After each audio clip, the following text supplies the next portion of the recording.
thanks for joining us. Thunder Bay Police were called to Inner City Mall around 4:30 this morning after reports of a break-and-enter at Sears. Police described the incident as a smash and grab in the jewelry section of the store. No other information has become available. The investigation is ongoing. Well, Thunder Bay is located next to the largest freshwater lake in the world. However, that doesn't mean much if residents don't take care of it.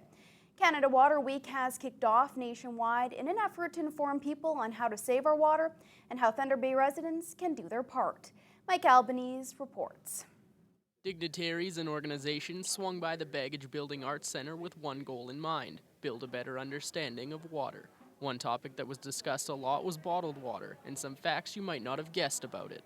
Almost 6 billion liters of water are extracted from the Great Lakes just for the bottled water industry, and about 1.3 million cars could be fueled with the oil needed to make those water bottles. So, I mean, those are staggering figures. Staggering indeed. Another big point about bottled water versus our local tap water is that Thunder Bay pays for its safe, clean drinking water through taxes. And according to Janice Horgos, chair of the Thunder Bay Council of Canadians' Blue Planet Committee, it's much more affordable than bottled water and safer. It costs a fraction of a cent. If you buy a bottle of water from a vending machine, it costs you $2. We don't know where that comes from. Bottled water is guided by other regulations other than the city's municipal tap water. Their plants are required to be inspected once every 1 to 3 years. The tap water here is inspected hundreds of times a day. With the world we live in, we may take for granted how much water we use and how we get it. The goal of the day's event wasn't just to inform people on the quality of our local water, but inform them on how to protect and preserve the water while it's still in the lake. It's very easy to take for granted. We turn on the tap, we flush the toilet without a second thought, but we need to realize that there's a lot involved with delivering the water, with cleaning the water before it goes back into the lake, and that we are stewards of the lake, and we need to not only conserve water, but we need to be aware of how to protect its quality as well. Another fun fact was handed out at the meeting that seemed to catch most people's attention, and that was that Thunder Bay is doing well in all aspects of water, whether it be drinking quality, availability, or even the cleanliness of our wastewater. The City of Thunder Bay has a water quality report, which they put out every year. I believe the 2013 edition should be coming out shortly. And if anybody, it's available online, and it's amazing to learn how fortunate we are. The only chemical that's added to our water is chlorine. The quality of our wastewater can actually surpass some countries' drinking water. So yeah, there are definitely no issues with Lake Superior water. The Council of Canadians is asking Thunder Bay to start making Canada a more water-friendly country by banning bottled water in municipal facilities and at municipal events. Mike Albanese, TBT News. It's being called a powerful social connector that brings people together. After 26 years, the Lakehead University Native Student Association annual powwow is bigger than ever. The theme of this year's Spring Powwow aims to reunite the community, something that was decided after recent events in Thunder Bay that divided local communities. The weekend-long event focuses on culture and entertainment, traditional song and dance, a community feast, and vendors selling traditional items. The success of the event is due to the fact that several people travel from all over the region to take in everything it has to offer. Just honoring the different styles of dance.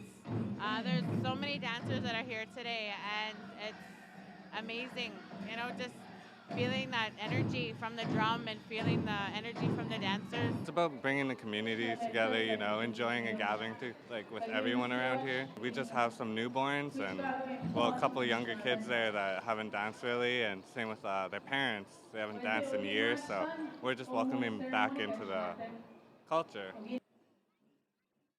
Event coordinators were pleased with the large turnout of this year's event and hope the trend carries on for years to come.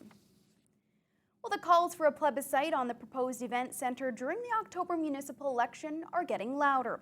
A group of concerned taxpayers are pushing for one, and tomorrow night council will hear from half a dozen other people also looking to have a question added to the ballot this fall. The presenters will put forward a question to be added to the ballot asking whether or not the citizens would like the next council to continue pursuing an event center. The deputations come on the same night. Local politicians will be asked to move ahead with Phase 3 of the feasibility component. The majority of the $1.4 million study is being funded by senior levels of government. This stage will essentially make the $106 million project shovel-ready. Hoping to see a good figure coming out that to fund this project, and that it will be livable for the province and the feds to come on board with it, and that it'll be affordable for the citizens of Thunder Bay as well. The economic numbers that I've seen so far just on the build are huge, and we're already hearing interest from business people, not only in Thunder Bay but outside Thunder Bay, that they want to invest if that event center comes. It could be a lengthy meeting tomorrow night. Council will also hear plans for a 6-story mixed-use building where the old Cumberland Cinema currently sits. The plan calls for the movie theater to be torn down. 71 condo units and 2 levels of underground parking would go up in its place. Well, demand for housing in Terrace Bay has been slowly building, but prospective residential owners are getting a quick fix in the town's next stage of development. Phil Darlington explains. Terrace Bay has laid out ambitious plans to address the town's housing shortage, but for aspiring homeowners, that process is taking a leap forward. Sean Irwin is Terrace Bay's Special Projects Coordinator. He says the town doesn't have the resources to lead the development and is counting on the motivation of residents to get things moving on a house-by-house basis. The municipality doesn't have the capability to build their own homes. We're a small town, we just can't do a subdivision. We've been pretty vocal about that. So we'd have to work with a developer to do it. They would come in, they would look at lots, people would buy lots, it'd be the standard one from there. The high end of the town's housing market is about $200,000, with the average home selling for about half of that value. Irwin says prefab homes are a perfect fit to suit the unique combination of young workers and retirees that are growing Terrace Bay today. We've had a lot of retirees move to Terrace Bay that have sold their $500,000 house in Alberta, bought something similar for $100,000, and they live off the rest. We've seen a lot of that. That's what is driving our housing demand right now, is that now we have all these jobs at our mill and all the homes have been filled with the retirees that we just don't have the homes. Bill Bolton leads the Thunder Bay-based company that Terrace Bay has recruited to direct the first wave of housing. From order to completion, that process takes less than 2 months. The town wants to has some lots available at very reasonable prices, I must say, and the town is a beautiful town. It's one of the nicest ones along this whole shore. And the workers that are coming to the new mill under the new ownership need places as well, and there's not much available here. So this is an opportunity to build and develop the community in a positive manner. 2 years into planning, the next stage will be working towards developing parts of the 26 kilometers of waterfront property that is still being bid upon for purchase. While some people are getting new addresses in a hurry, Terrace Bay's larger vision is still in waiting. Phil Darlington, TBT News. The Thunder Bay chapter of Walking with Our Sisters is getting ready to host a traveling art show devoted to missing and murdered Aboriginal women. Local members held a gathering this past week to connect with elders and the community as they move forward with planning the 2014 Walking with Our Sisters Memorial Art Exhibition this fall. The traveling art exhibit features more than 1,700 moccasin tops, which represent the victims. Committee member Leanna Sigsworth says because it's all volunteer run and they need help from the community to make it a success. Sigsworth says the exhibit will unite the community and raise awareness about violence against Aboriginal women. Just an open invitation to heal, both for the Indigenous community and within the Indigenous community, but also within the mainstream non-Native community as well. It's gonna be a bridge that hopefully will open up more conversations and more public awareness and saying, hey, like, how can we stop this? Like, everyone's life is valued. Raising awareness through the Walking with Our Sisters and the VAMPs coming here. I think, that's going to add to the awareness that needs to be heard. This will be the first time the Walking with Our Sisters exhibit will be showcased in the region. The Thunder Bay Art Gallery will host the exhibit this fall from September 18th until October 9th. Well, the proposed event center has been a hot topic over the past year. For our TB News Watch question of the day, we wanted to know if you think voters should get to have their say about the event center with a plebiscite in the next election.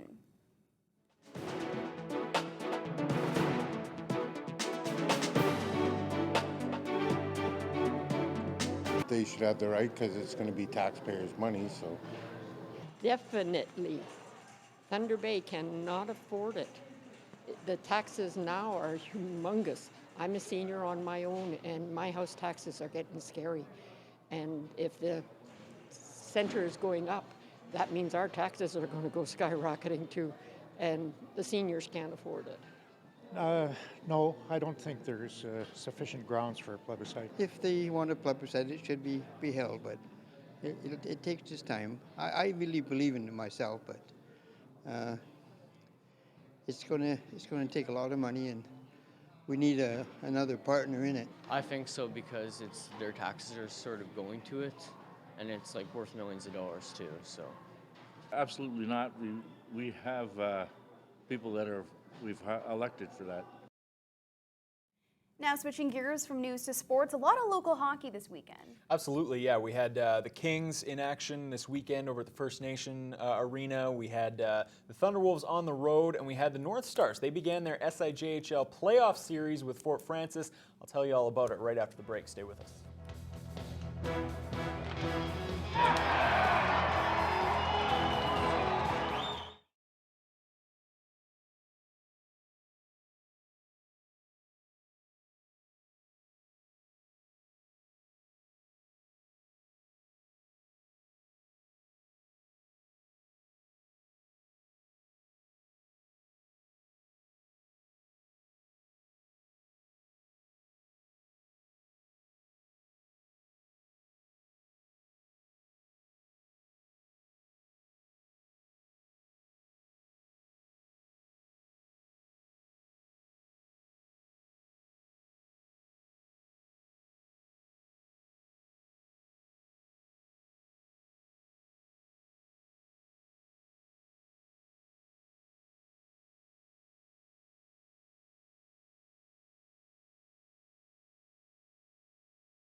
Now, the season has officially come to an end for the Thunderwolves. Yeah, unfortunately. I know that you're very upset, I am. as am I. I was really hoping that they could get to Nationals, but it's not to be. The Wolves fell 7-4 to the Carleton Ravens last night in Ottawa. Lakehead found themselves down early and trailed 4-0 after 20 minutes.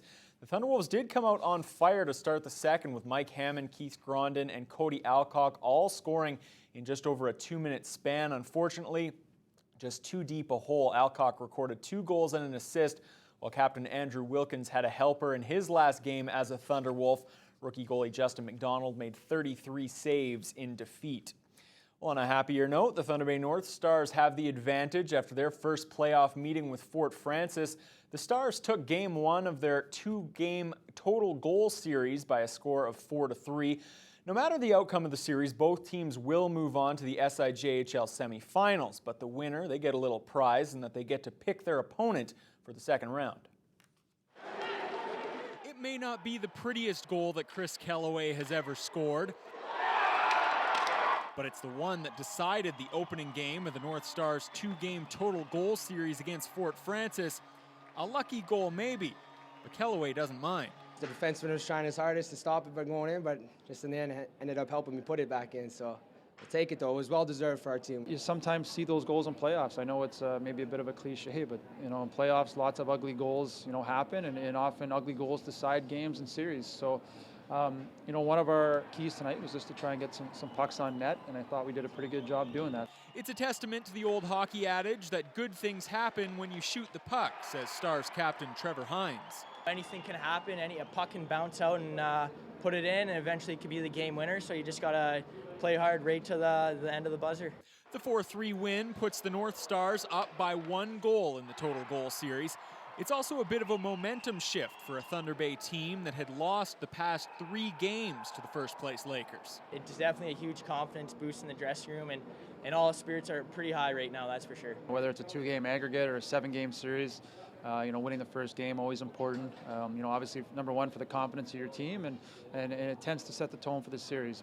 The two teams reconnect on Friday in Fort Francis. A win or a tie clinches the series for the North Stars, but that's easier said than done. The Lakers were the league's top scoring offense through the regular season and could have easily won Saturday's back-and-forth affair had Thunder Bay goalie Eric Mann not turned aside 40 shots. The key for Game 2, says Kellaway, will be keeping the Lakers' quick skating forwards in front of them. We got to make sure we're behind the defensive side. We can't make sure they get in behind us, because if they do, they'll beat us too fast. And we just got to play smart and play our game to our systems that our coaches taught us, and I think we have a real good chance. Well, the Major Midget Kings are one step closer to the TELUS Cup. The Kings scored a 4-1 win over the Kenora Thistles in the third and deciding game in the Northwestern Ontario Regional Final this afternoon at the Fort William First Nations Arena.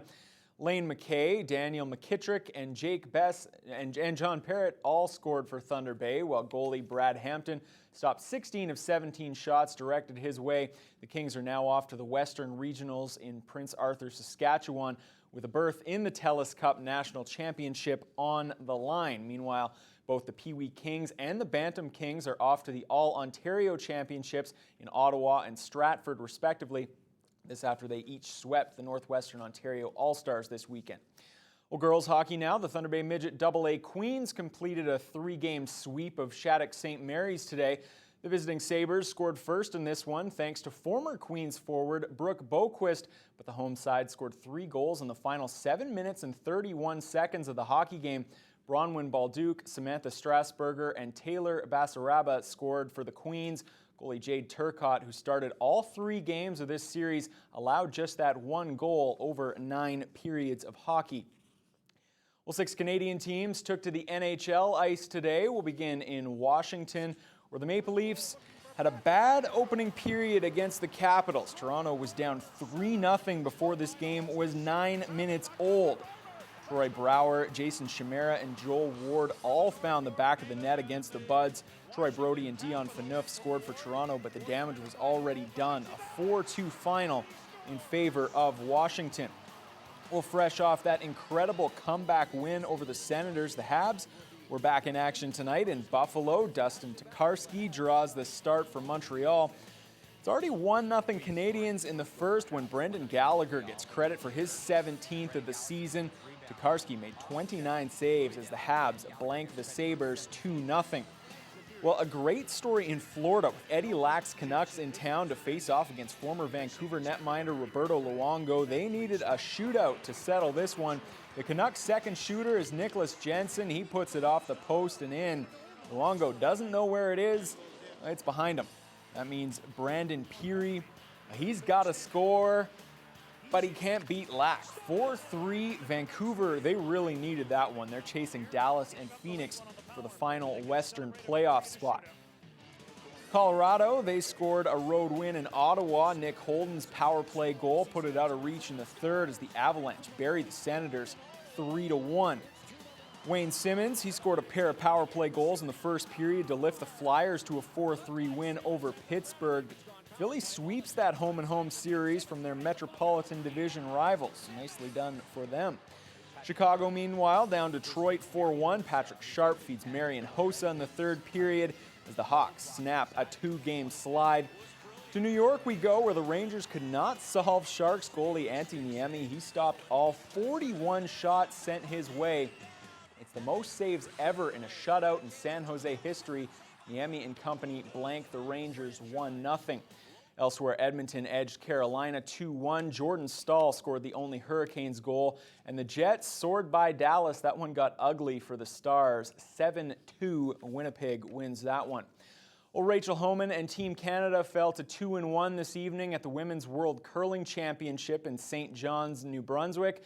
Taking on Binia Felcher of Switzerland, it began to unravel in the fifth end for the Canadians, down by 1. Felcher trying to remove both Canadian rocks, particularly the shot stone biting the button. She needs big weight to do it, and that is just a gorgeous curling shot. A big end for the Swiss to score 3. They take a 4-2 advantage. Next end, Rachel Homan with last rock. A lot of Swiss stones in play. She wants to make a couple of them disappear by doing that. Easy, right? Maybe on a telestrator, but in real life, not so much. She can't remove the Switzerland rock. In fact, she pushes it sideways toward the forefoot. That's a steal for Felcher. It's now 5-2. And the bad news continues in the 7th. Homan playing the long run back off that high Canadian guard. There's a chance to remove both Swiss rocks, but it is not to be on this occasion. It's a steal of 2 for Switzerland. Teams would shake hands in the 8th. 7-2 is the final. The Swiss are now tied atop the standings at 3-0, while Canada falls back to the pack at 2-1. Up next for the Canadians is a date with Denmark on Monday. And Canada, 2 more medals today at the Olympics, 2 more golds. So we finished with 7 golds overall. Pretty good haul there for the Paralympics. That's great. And coming up after the break, I will have one forecast of tons of snow, unfortunately.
Now, we all know how much Ryan loves these snowy forecasts. yeah. So some bad Can't get news for enough. Ryan coming up. But before we get to those temperatures, let's take a look across the country. Starting in Vancouver, 7 and clouds. Prince George 2. Edmonton 0 and clear skies. 3 in Calgary. 0 in Saskatoon. 0 as well in Regina. Moving into Manitoba, -6 and cloudy skies and some flurries. Churchill -20 and clear skies. And moving into Sault Ste. Marie, -22, Toronto -12, Ottawa -14, and Quebec City -15. And as we moved east, Fredericton -11, Charlottetown -10, St. John 0, and Halifax at -6 and clear skies. Looking into the region, -8 in Kenora, Fort Frances, -9 in Red Lake and Dryden, Big Trout Lake -17, Greenstone and Marathon with some cold temperatures -22, and Sault Ste. Marie -21. As we look into tomorrow, temperatures will drop quite a bit. 0 in Kenora and Dryden, Big Trout Lake -11, Greenstone -7 with some flurries throughout the day, Sault Ste. Marie -6 with some clear sky or cloud and sun, and -6 in Marathon. Currently at this hour, we're sitting at -13, increasing cloudiness throughout the evening. Winds are traveling from the south-southwest direction at 22 kilometers an hour.